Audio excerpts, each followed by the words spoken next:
Welcome to another edition of Let's Play WWE 2015. This is the return of Smackdown, and we are booking a little different today because I'm gonna book the show in front of you and then come back a little bit later once the show is booked out to show you what I did. So let's get to it and book the opening of Smackdown, or in many ways the return of Smackdown. Now we're gonna just click around a little bit. As you remember, to recoup a little bit from last show, The Miz won his title against Titus O'Neil in an Intercontinental title match, and Sami Zayn made his WWE main roster debut against Fandango, but was introduced by his mentor from NXT, Dusty Rhodes, which got Dusty on TV as Dusty introduced Sami Zayn. And remember,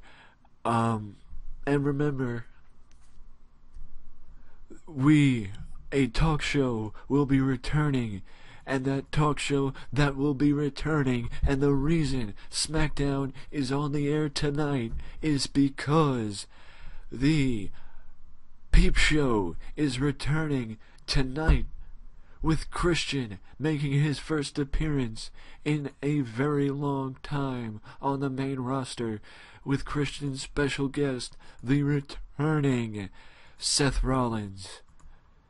And you wonder, why am I doing this on on Smackdown? Well, I said before that Smackdown would not only not return until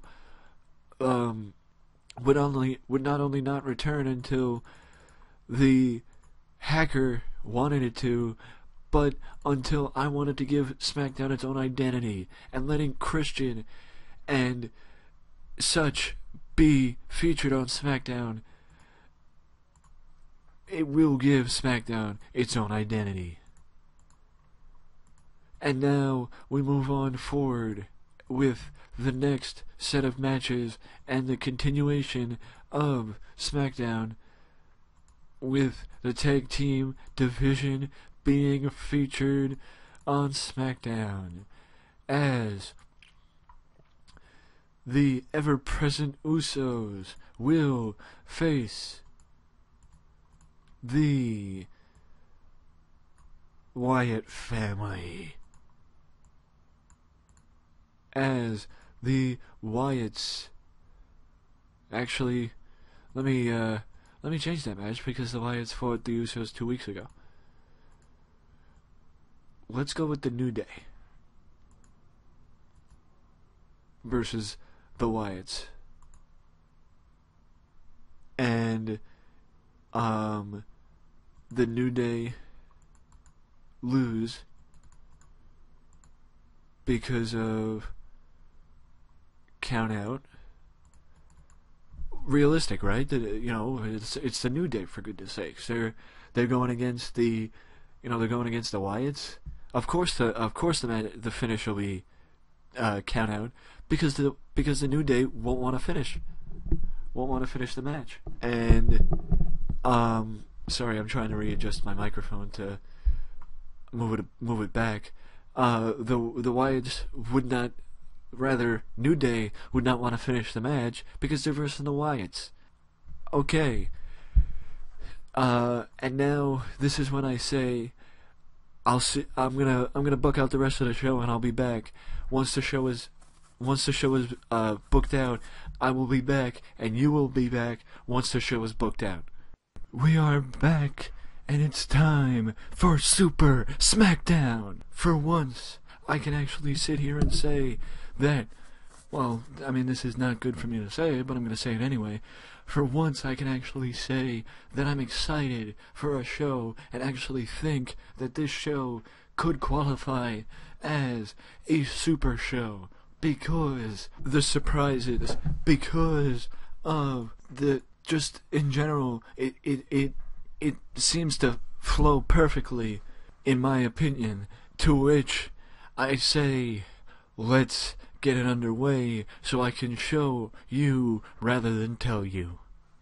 So, the kickoff, the pre-show match saw Zack Ryder go up against Brian Kendrick, and Zack Ryder actually got the win over Brian Kendrick.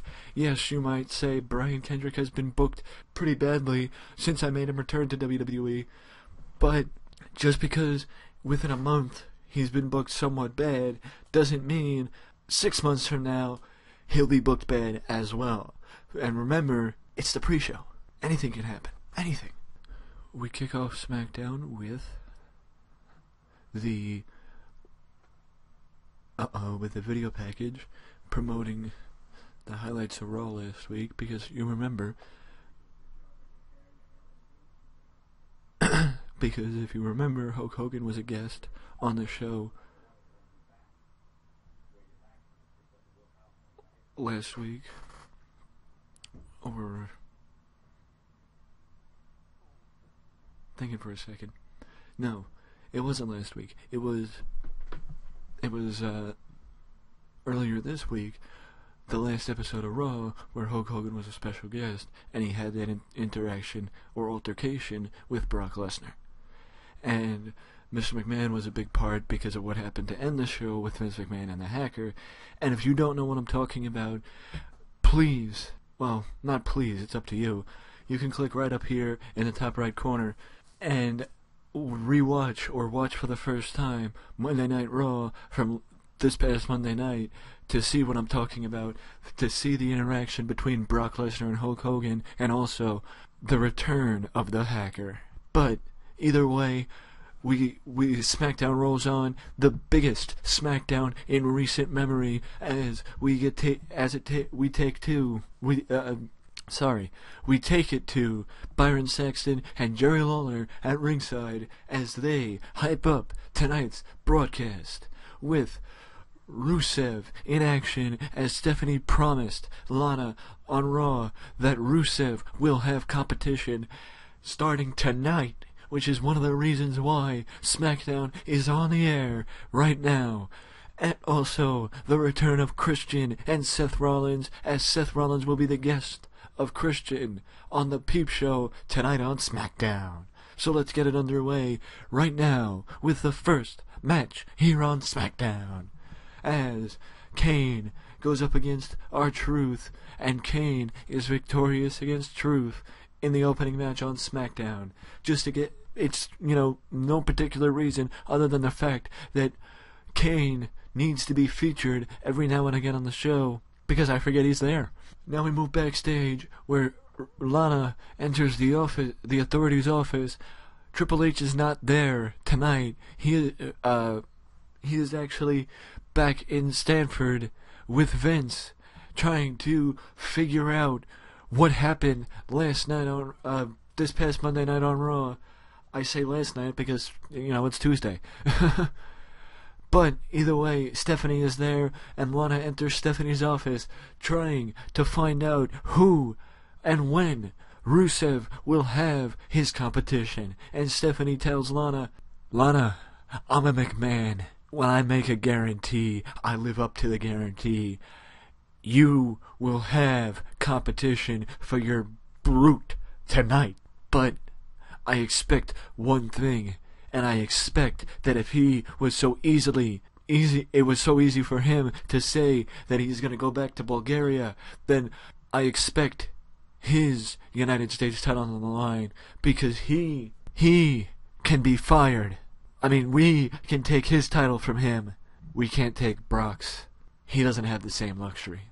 So the tension keeps building. The tension keeps building between Stephanie and Lana as we move into our next match, the Wyatts versus the New Day. And as I mentioned earlier in the video, the New Day would lose the account out because it's the New Day. They don't want to fight the Wyatts. Can you blame them? Look at Luke Harper and Eric Rowan. The Wyatts have been booked stronger than almost anyone on the roster because they've dominated people and laid waste to everyone in their path thus far this year, because that's how I want them to be perceived. And where's Bray? Well, here's your answer. The Wyatts cut another mysterious promo. Once again, I give them full freedom, maybe bullet points to what I want them to do. But the one thing I say and the one bullet point that I give them is make it a little clearer who you're talking about.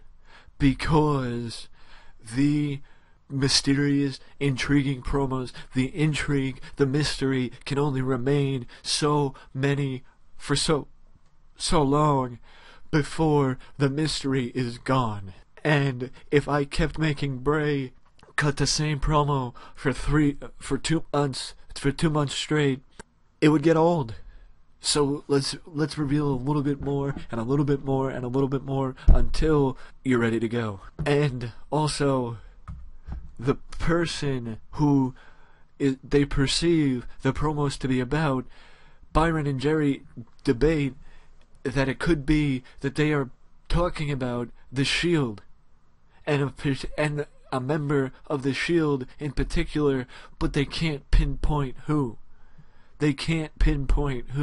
And they think it could be Roman, it could be Dean, or it could be Seth. Imagine Bray Wyatt and the Wyatt family versus Seth Rollins. Just think about that. Now we move back to the backstage rather, where Renee Young is with Lana, and Lana is talking up the domination that Rusev has left. I apologize. The path of destruction that Rusev has left in his path thus far in his WWE tenure. And whoever Stephanie gets tonight, it will be no different. Rusev will crush them and leave them in his wake. And now we move to what has become a tradition on Smackdown, the Bad News Challenge, where yes, to the untrained eye it may seem like, okay, you're making Barrett face jobbers. What does he gain from this? Well, think about it. Before Bad News came back, or before the year started in November, before this started, he was injured. He came back. This is reestablishing his credibility against people who are on the roster to establish people's credibility by giving them wins. He's beaten, people like Adam Rose, like Santino, like Heath Slater, like Justin Gabriel, who are here to establish people's credibility. Bad News needed to reestablish his credibility, and that's exactly what I'm doing. Reestablishing his credibility. Now, the reason why I did this promo is not because I wanted to continue Dolph versus Miz. Well, it is because I wanted to continue Dolph versus Miz, but that's the reason why Dolph's included in the promo. The reason why Joe Hennig is because of the topic of the promo is Miz not only saying he is the most must-see WWE champion in history, but he adds that this is his 3rd time at the Intercontinental title, and every time he holds it, he makes it mean more and more, because he is the Miz, and he is the greatest Intercontinental champion in WWE history, and he proves it every time he's in that ring or on your television screens, because he's the Miz, and he's awesome.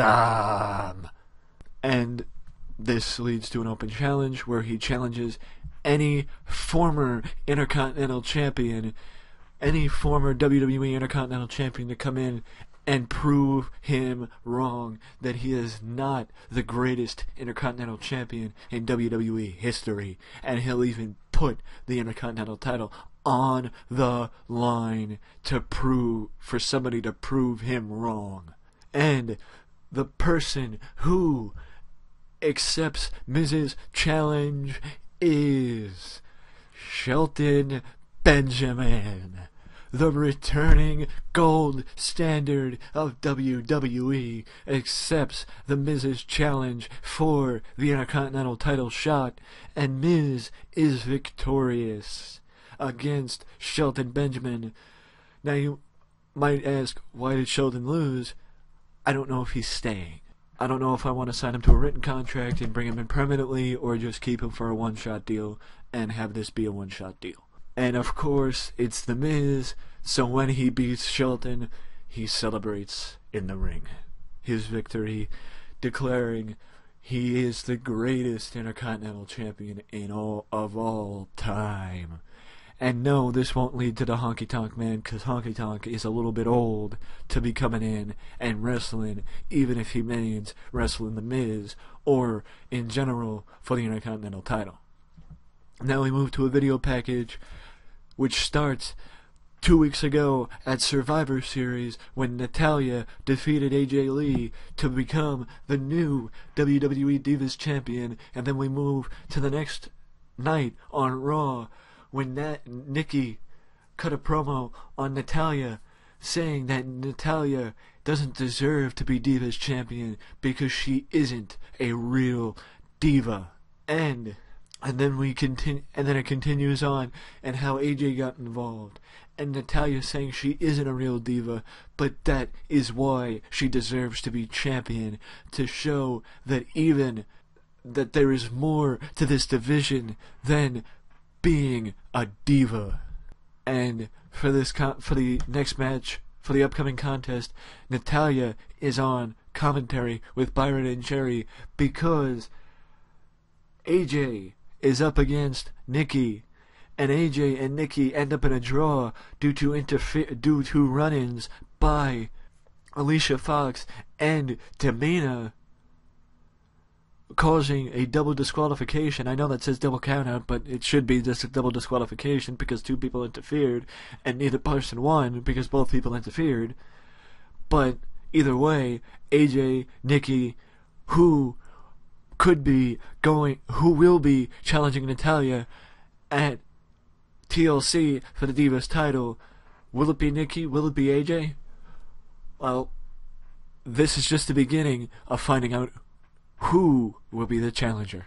And I guarantee you something will happen on Raw, and this is actually what the announcer's talking about it as we come back from a commercial and they're at the booth, they're with the broadcasters in the booth. We find out that Monday night on Raw, it will be Alicia Fox and Nikki against Tamina and AJ, with Natalya as a special referee in a tag team match. Will this have anything to do with who challenges Natalya? No. It is a tag team match. That's it. With Natalya as the special referee this Monday night on Raw. I apologize. This should have been before the announcers talked. Yeah, this should have been before the announcers talked. I don't know why this wasn't there. Of course, post-match, when, actually this doesn't even make sense to be here in general, because, if they're fighting each other, if AJ's fighting with Alicia and Nikki's fighting with Tamina, they really can't have a face-off with Natalya. So, ignore that segment, that should have been cut out.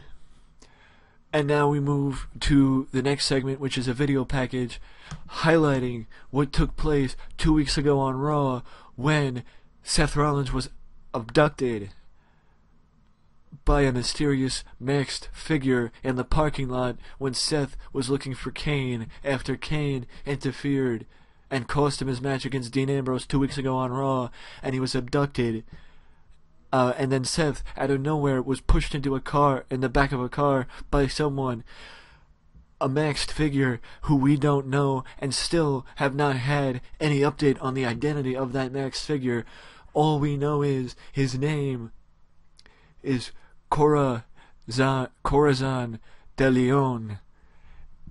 And but also all we know is Seth is back because he is the guest tonight on the Peep Show with the returning Christian, who, not unlike Christian, has to toss in his 2 cents, and this is to The Miz, claiming he is the greatest Intercontinental Champion in WWE history.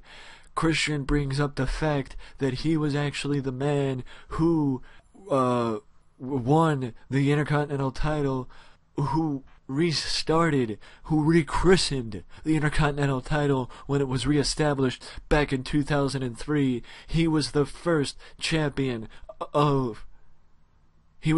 person to hold the new Intercontinental title. So if anything, he is the greatest Intercontinental Champion because he was the first, and without him, Miz wouldn't even be here. But then Christian introduces his guest of honor, Seth Rollins, and to no extent, this edition of the Peep Show is Christian trying to figure out who abducted Seth Rollins, and if Seth even knows who abducted him. And all Seth says that the mask that they saw when he was pushed into the car is the mask that he saw for the time that he was held, which wasn't that long, because they just got him, put him in the car, took him out far enough away from the arena, and then let him out of the car, but gave him the message, and it said, "Soon." And Christian asks, "Soon what?" "That's all they told me. All they said was soon.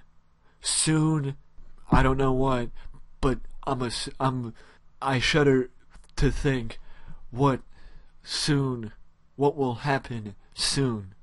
Because, let me just say that I know that there's more than just one of them. And there's more than just the person who took me. They'll be coming soon. They'll be showing up soon. And WWE will change. I guarantee it. Because we're all at risk.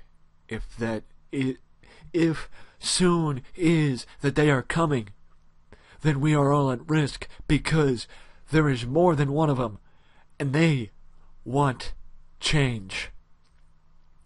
They don't want to take over, they want change. But that's my theory. I don't know if I'm right, I don't know if I'm wrong, but that's my theory, and if I'm right, I'm going to stay far enough away from them where they won't touch me. It makes you think, huh? Makes you think that maybe, just maybe, the hacker is related to the person who abducted Seth Rollins. And if you know who Corazon De Leon is, put it down in the comment section below and let me know. I'm not saying I'll tell you if you're wrong or right. You gotta wait for the surprise to be revealed. Either way, we move back to the broadcast position one more time for the show, where Byron Saxton and Jerry Lawler promote a big announcement by Triple H and Stephanie McMahon this Monday night on Raw regarding the hack that happened on Raw this past Monday. Once again, if you don't know what I'm talking about, go back and watch Raw and you'll understand what I'm talking about and what I'm referring to, because Raw was hacked before Vince could announce the number one contender for the WWE title at TLC. Does that mean there's not going to be a number one contender? I guess we'll find out on Monday. And now, Lana comes back out. Did you think I forgot? Lana comes back out and starts talking about Stephanie McMahon, saying how Stephanie disappointed her, and she actually thought that Rusev was going to have a challenger tonight. But as far as she can tell, nobody is man enough to face the Bulgarian brute. And therefore, Stephanie has until Monday.